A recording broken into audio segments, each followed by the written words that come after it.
Welcome to the History Den YouTube channel. This is the sixth video in the Ancient Greek series.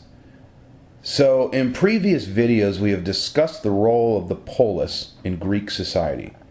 We now come to one of the greatest polae of all. Oh, by the way, polae is the plural of polis. So, polae means multiple cities. Now, if you went back to ancient Greek times and you asked the average Greek, who is the greatest polae of all time? They would probably look at you funny and say, well, that's a silly question. It's Sparta, of course. Now, today we might say Athens because of all the philosophers and Athens' impact on democracy. But in those days, Sparta was admired by all the Greeks as the embodiment of the polis. Now, the Spartans became the leading polis of a loose collection of city-states in a place called Laconia, and that is in the southern Peloponnesus, and I'll show you a map here in a few minutes. Now, as I said before, Sparta was admired by other Greeks during their time because Sparta had the virtues associated with the ideal polis. Now, although Greeks admired it, it didn't mean they were willing to live under it, mainly because of the rigid way the Spartans lived. So let's take a look at every aspect of Spartan society and how this titanic polis ultimately became what it turned out to be. But before we do that, let's briefly review what's going on in the Peloponnesus before the Spartans are around. Before the Greek Dark Ages, we have the Mycenaeans, who speak a form of Achaean. Now, when the Dark Ages come around after the fall of Mycenaean Greece, a group of people called the Dorians arrive in the Peloponnesus, and they speak a different form of Greek from Achaean. To complicate matters, the Achaeans too are still hanging around, so there is a cultural and linguistic divide between these two tribes. Eventually, the Dorians become the dominant player in the Peloponnesus. So when we first see Sparta, it is Dorians that are running the show. The Achaeans by this time have lost out and are under Dorian control, if you want to think of it like that. Early on, there is nothing really unique about Sparta that we can distinguish, as it came to be known during classical Greek times. The Spartans have a vibrant culture that shows some of the finest examples of pottery and art. There is even poetry, if you can imagine that, in Sparta of all places. So they are participating in the same cultural activities as other Greek city-states. And then it's as if all of that just disappears, overnight, literally. And they move completely away from the arts towards a city-state that is completely focused and centered 100% on everything military. Now, the ancient Greeks attributed this to a man named Lycurgus, who you can see up there in the top right. He is the semi-legendary ancient lawgiver and kind of a founding father of Sparta. This probably occurred sometime in the 9th century BC. Now, as I said, this is the traditional explanation from the ancient Greeks, although some modern scholars tend to doubt the Lycurgus story ever existed. But I tend to think there was someone named Lycurgus, and he undoubtedly created some laws, but certainly later developments after the Messenian Wars are what formed Sparta as we came to know it during classical Greece. So that seems more closer to the truth than the story of one man creating Spartan society. But still, we can't discount that he existed in some way, and that he had at least some influence over Sparta early on.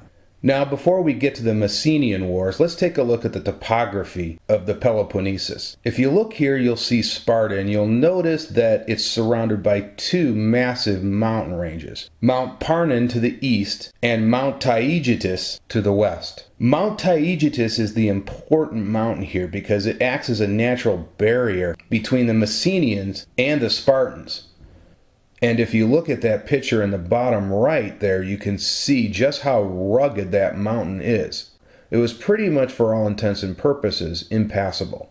So if the Spartans wanted to go to Messenia and attack Messenia, they had to go all the way north and then hang a left where the mountains finally receded. So it was a huge undertaking for these Messenian wars.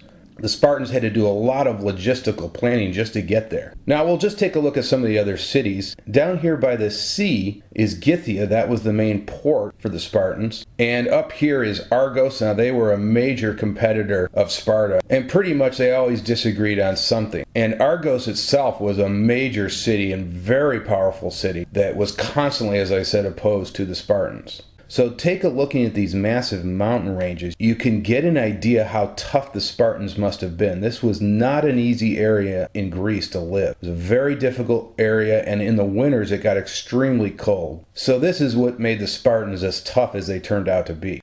Okay, so let's move on now, and after Lycurgus, we moved to a time period in the late 8th century between about 725 and 700 BC. And during this time, the Spartans enter a war against their neighbors, the Messenians. This has since been called the First Messenian War. Now, the territory of Messenia, as I just showed you, lies directly to the west of Sparta. The Messenians had their own distinct identity, and they were on their way to establishing their own powerful city-state. But the Spartans conquered them during this war and forced them to become what we call helots. That is, they are forced into a form of serfdom to provide food to the Spartans. But this war was no easy war, and it was fought over 2 decades, which is really a long time according to Greek standards. If you remember in the last video I did on the phalanx, we talked about hoplite engagements maybe lasting only a few hours. But this one goes on for years. And the Messenians did not give up easily. Even after the Messenians were for all intents and purposes defeated, they still refused to give in and fell back to the heavily fortified Mount Ithome. If you take a look at this picture on the right, that is the view from the summit of Mount Ithome. So you get an idea of what the Spartans faced when they were trying to dislodge the Messenians from their strongpoint. Only after several Spartan assaults were the Messenians finally compelled to surrender. But even though the Spartans ultimately prevailed, the Messenians are permanently angry at Sparta and never really think of themselves as part of Spartan society. So this is something the Spartans always have to think about going forward before committing to any foreign wars. Because if they do leave the region, they are leaving behind this rebellious bunch of Messenians. Still, the acquisition of Messenia was a huge boost to the Spartans. They now had a permanent source of food and a much larger land area. So as I just said, the Messenians were not content to be the doormat of the Spartans, and predictably another Messenian War broke out. This occurred somewhere between 650 and 625. Once again, this was not a typical Greek battle. It was another long, hard fight for the Spartans. It was much harder because Argos and Arcadia, to the north of Sparta, supported the Helots in their fight. So this isn't just the Helots against the Spartans. It's the Helots and their allies fighting against the Spartans. But mainly they are all trying to stop the Spartan expansion from happening. After this war is completed and the Spartans win, the Helots are again forced back into this form of serfdom and must work the farms to provide food for their Spartan masters. And so this opens up an interesting quandary. There is slavery in Greece at this time, but there was no area in Greece where an entire region is enslaved. So the Spartans are one of the biggest slave-owning states in Greece. And yet later on, of course, during the Persian Wars, it is the Spartans who are defending all of Greece against the subjugation of a king. And yet the Spartans have no problems enslaving the fellow Greeks in their own neighborhood. So after the Messenian Wars are completed, many scholars believe the Spartans produced their constitution as it became known during classical Greece. And again, this is contrary to the Lycurgian legend. But certainly after the Messenian Wars, the Spartans have their laws in place to produce the finest military the world has ever seen. In order to understand a Spartan, we should first look at their life from childhood all the way through adulthood. That is, from birth to adulthood, every aspect of a Spartan male's training was controlled by the state. I think if one word would describe the Spartans, it would be the word judge. That is, at all times, Spartans were being judged as to whether they can cut it. Can you participate in this rigid system? Can they be a Spartiate? Think of it almost as the worst weeding out system you can possibly think of. It would almost be like being admitted into Harvard and then having to reapply, not every year, not every month, but every day just to get back in. It's just that hard. The whole goal of this was to produce the finest warriors in the ancient world. And mainly, this was done because Spartans do not do things in the normal way that you might expect of other Greek city-states. So at birth, the child was first examined for his physical health, his physical condition. If in any way he fails this test, the baby is simply put to death. And the key point here is this is not a decision that's made by the family. It's a decision made by the state, probably one of the elders. If the child survives that vital first test, They get to live at home for the next 6 years. And you might say this is the only normal part of the Spartan male's life. After that, it starts to get seriously intense. At age 7, the boy is placed in a military school which is called the agoge. This was really more of a constant boot camp. So the boy will stay there for the rest of his youth. The school is run by the older boys, so this must have been really tough on the younger boys that first entered these schools. And to make matters worse, the older boys were allowed to rough up the younger boys. So the idea here is that you're going to be a very tough person if you survive what I would call the boot camp from hell. At this school, the boy is provided with just one cloak. That is it. Nothing else. No pants, no shoes, no cap, nothing else. Now, in Sparta, the winter is a very, very cold place to be. Remember those mountains I showed you? It's situated between those mountains. This is not located against the warm Mediterranean coast. They also provide little food, so you are forced to hunt for food if you want to live. Now, if you did not make it past the agoge, you were no longer a Spartan, and therefore you had none of the privileges accorded to a Spartiate. So if a Spartan man survived, and by this point they are young men, if they survived the agoge at age 20, they joined the army. The service could last up to age 60. Now, the Spartans liked to do everything in the same way. Once they entered the military, they were essentially looked at as ancient robots. Every single day, the warriors ate the same exact meals, with the same exact men, in the same exact common mess. All of these men fought together on the battlefield. This created a unique and personal bond between each of the soldiers. Now, something else happens after they graduate. For the first time, they will experience marriage. But they are not allowed to live with their wives, which is really strange. They had to sneak away to be with their wives, but they were expected to live and eat with the other soldiers in the mess at all times. So why was all of this done? Well, on one hand, Sparta needed to produce children, but they wanted the soldier to remain close to his fellow soldiers rather than the bond of a family. So the entire point of this is to develop the closest possible bond you could between soldiers by having them live together constantly rather than their wives. So the idea here is when you went into battle, you were fighting with guys that had become your close pals. I also want to mention that Spartan warriors did not take it easy during times of peace. Instead, they were in a perpetual state of training. The training was so intense that it was often said the Spartans were one of the few armies that found it easier to go into battle. In fact, it's probable that the Spartans feared their training more than any army they face in the field. Okay, so let's move along here. All Greeks loved war and everything military. Fighting was in their blood as a whole. But Sparta took this to an even higher level.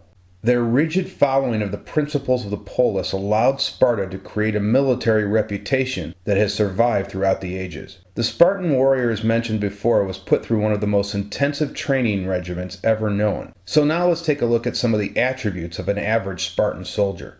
The key aspect to everything was discipline. If an ancient army wanted to achieve success on the battlefield, soldiers had to be willing to fight and, if necessary, die. An individual soldier's discipline could be decisive in the course of a battle. The Spartans had no fear of death since there could be no higher honor achieved than to die on the battlefield. Self-sacrifice for the state was a sworn duty of every Spartan warrior. As a result, the Spartan army was considered almost invincible. Add to that, a Spartan could only attain a funeral by dying in combat. This fierce reputation caused many other city-states in Greece to avoid battle with the Spartans at all costs. Thus, the Spartan army was rarely forced into an actual battle. Despite their ferocious reputation, the Spartans engaged in military conflict only as a last resort. This allowed Sparta to avoid long and costly wars of attrition, something that their small population simply could not afford. Now back to the Spartan attributes for a minute. As a Spartan, you were expected to pay absolute attention and obedience to your superiors. Another quality was courage and uniformity. Everyone is the same, as we just mentioned. They all go through the same things together and eat together, all of those things. Loyalty to the state and polis was considered the highest ethos. There is one contradiction, though. Each warrior was expected to compete in order to be honored and glorified for their deeds on the battlefield. Yet they had to fight as a single cohesive unit, so there is a little bit of a tension there between those two attributes. I should mention that age was very important to the Spartans.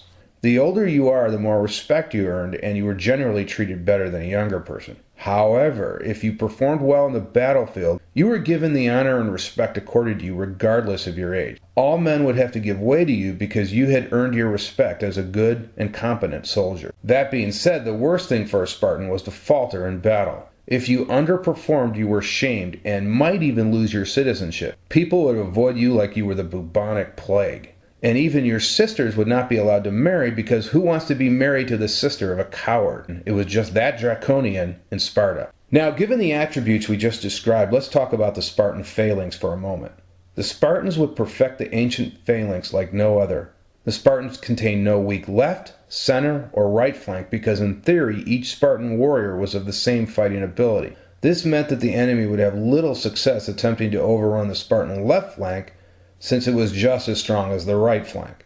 This also meant that the Spartans could deliver a knockout punch against either flank of the enemy, resulting in almost certain victory.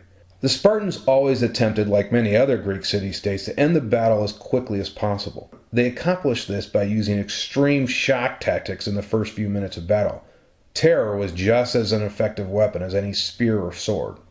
Okay, so let's keep rolling along here. Let's talk now about the Spartan government. And we talked earlier a little bit about the Spartan constitution and how everything kind of unspooled from there, and how it was formed after the Messenian Wars. Now, the Spartan constitution was very unique in terms of the Greek polis. It cannot really be called anything with the strongest confidence, because it's kind of a mix between a democracy, an oligarchy, and even a monarchy, but it certainly leads more towards an oligarchy. The Spartans had two royal lines with two different kings. Now, this is really strange, because most countries have a memory of one king, not two. And adding to the complexity was the fact that each king could veto the other guy. So these are not really kings with powers in the true sense we like to think of a monarch. The kings were also the military generals. They could also act as judges, and they performed duties that were expected of other kings. They handed out important honors and awards, stuff like that. One important note is the king didn't have to go through the intensive training that the average Spartan soldier had to.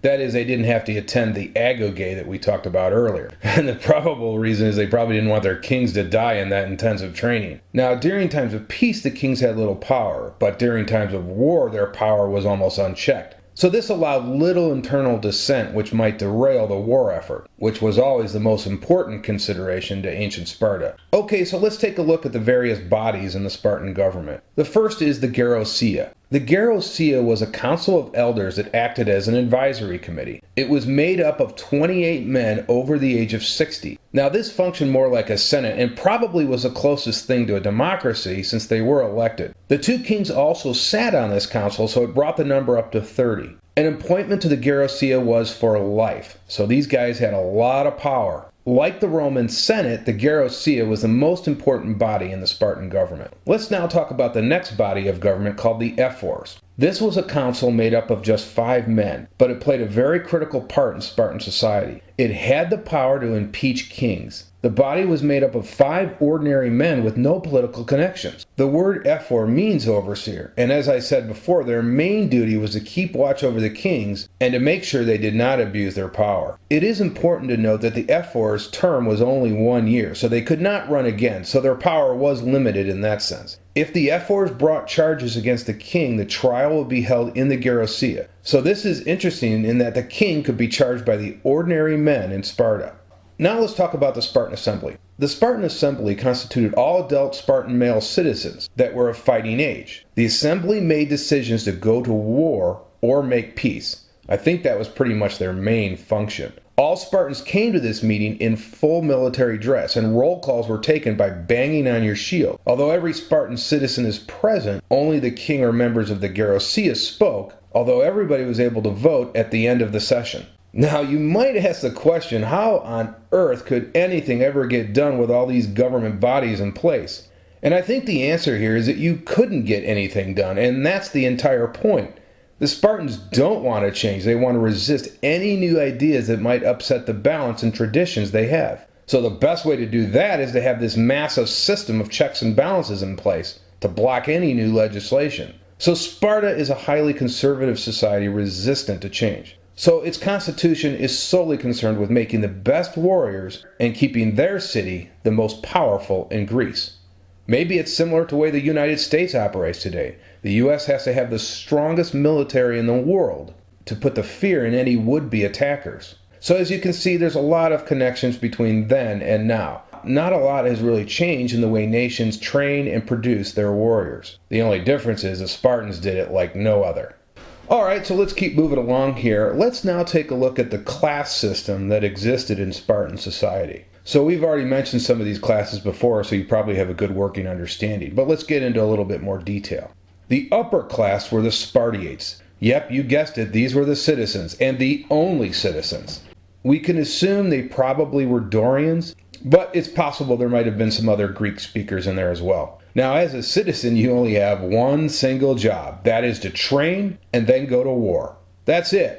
They served no other function in the Spartan economy, which is so very different from every other Greek city. Nobody had a situation like that, where the citizen did nothing but depended on the slavery of others to provide their daily needs. When I say slavery, of course, I mean the Helots. Now, there was a middle class in place. They are called the Periokoi. I believe I pronounced that correct in the Greek vernacular. Now, the Periokoi do not live in the city as Spartiates. Again, these are not citizens, but they are not slaves either. So as I said, they kind of function as a middle class. Since the Periokoi couldn't live in Sparta itself, they live around Laconia, and they are free to engage in trade and industry, and basically to provide all the goods to the Spartan soldier. What do I mean by these goods? Well, the swords, the shields, everything the Spartans would need to go to war. And we come to the Helots, who we talked about in the Messenian Wars. The Helots, not surprisingly, occupied the lowest spot in Spartan society. Each Helot was assigned a piece of land which they were expected to farm. In addition, each Helot is assigned a particular Spartan master. The Helot is expected to provide some of his produce, I think about 50%, to that Spartan warlord. So again, they are not providing food specifically to Sparta. They are providing their output to an assigned master. The class structure, like the government, was specifically designed with the one aim of developing a finely tuned war machine, and that it certainly accomplished. The Periokoi and Helots allowed the Spartiates to concentrate solely on the arts of war. Because all of their goods were produced by the Helots and Periokoi, the Spartans themselves saw no need for currency. Gold and silver and money were completely banned, as Spartans believed it might corrupt their citizens. Well, maybe the Spartans had something there, because look at all the greed we have today in the financial institutions. Okay, let's move along here, and this is the final slide. Sorry about this. This video is dragging on a lot longer than I thought it would. But I need to talk about one final thing, and that is the nature of the Peloponnesian League. Now, in that previous slide, we talked about the class system. I should point out that the Helots and the Periokoi outnumbered the Spartans considerably. I think at one point there might have been 70 to 100,000 Messenians, and at Sparta's height there were only 10,000. So Sparta could not afford to be at war with everybody, and they realized that very early on and decided to form an alliance. And that alliance has since been called the Peloponnesian League. Now, it started after the Spartans' war with the Tegeans. The defeat of Tegea was very important because it lies just north of Sparta, and it controlled the road to Sparta. So it was very strategically important to the Spartans. After this, the Spartans decided to offer Tegea a defensive alliance. So the Spartans did not really abuse the Tegeans. In fact, they pretty much left them alone. The only thing they demanded was that the Tegeans turn over their foreign policy to the Spartans. In return, the Spartans did not take their lands or cities or burn down their fields, and they even offered protection to the Tegeans. Many other states in the central and provincial northern Peloponnese joined the league, which eventually included all Peloponnesian states. What's important about this alliance is that it's the first time anything like this had been seen in Greece. It ended most of the wars in the Peloponnesus. This also meant the Spartans didn't have to worry as much about rebellions and gain more troops for their army. More troops, as they required member states to provide forces for any foreign wars that started. So again, this is an alliance concerned primarily with foreign affairs, but also making sure that Sparta has a powerful buffer between any states that might think of attacking her.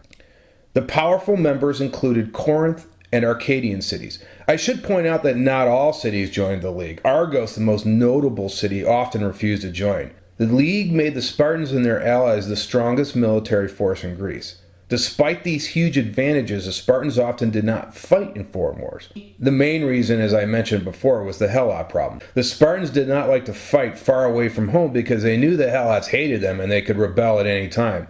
The other problem is Argos, who is located in the Peloponnesus as well. And Argos is always a big problem for the Spartans, and it seemed like the Argives were at war with the Spartans at least once a century. So the Spartans had an inherent danger in the Peloponnesus which they could not ignore. Okay, that is going to wrap it up for the Spartans. I hope you found this really helpful. And if you liked it, feel free to check out my other videos on my History Den YouTube channel. And in the next video, we're going to be talking about the great rivals of the Spartans in ancient Greece, the Athenians. See you guys then.